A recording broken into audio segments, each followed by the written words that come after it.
Hi, my name is Mark, one of the pastors here at Trillium. Over the next 9 weeks during the summer, we're going to look at pop songs as the focus of the worship service. And one of the elements of that understanding is that through this music, God speaks.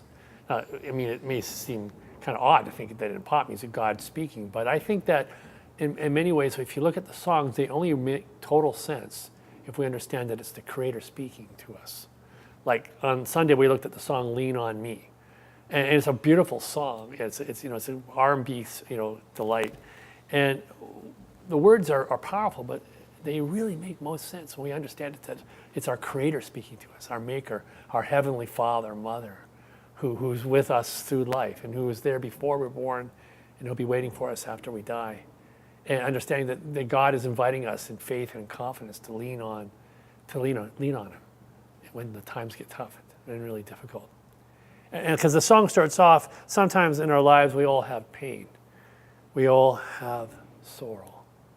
And I'm thinking to myself, I don't think I was really set up well for pain. Like I didn't really get a lot of guidance or teaching around how to deal with pain in my life, like how to get through pain, how to understand pain, how to make sense of pain, to see value potentially in pain or not value, how to know what pain's good for me and what pain's not good for me.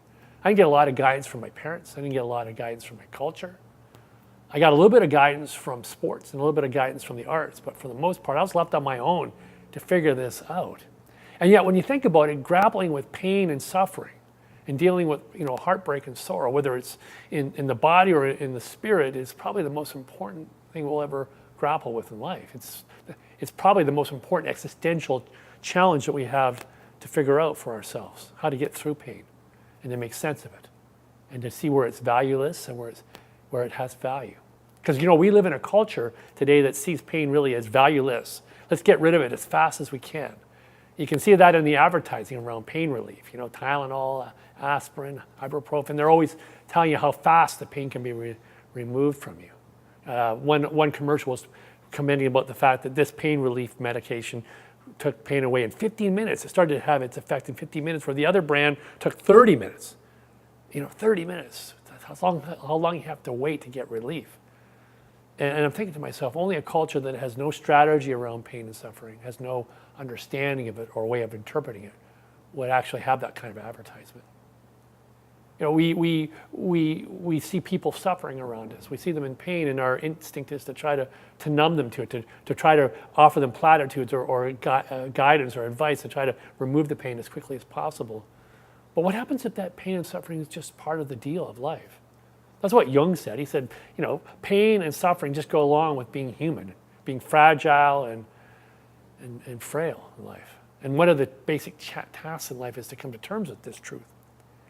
In a culture that wants to run away from pain and suffering, the call, it seems to me, of our spiritual walk is to kind of lean into it when necessary, and to embrace it sometimes, and to offer our shoulders for those who need to lean into us in order to deal with their pain and suffering in life. When we see people suffering or in pain, it's so tempting to want to sugarcoat it or to put a silver lining around it or to try and make it more palatable for them. Because again, we don't really know what it means for them. We assume that it's something they need to be removed from or have it removed from them. But in truth, of course, we know that you can't really mature and grow without some pain and suffering in life. It's just part of the deal, kind of ground zero of life. So the question for me is, what does it mean to offer our shoulders to allow others to lean on us? Because the temptation when people are in pain or suffering is to kind of lean back. Yet the song invites us in Lean on Me to offer ourselves in a sort of selfless act of love and compassion for our neighbor, to put our shoulder forward and our hearts too, and allow them to have a place where we can witness their journey.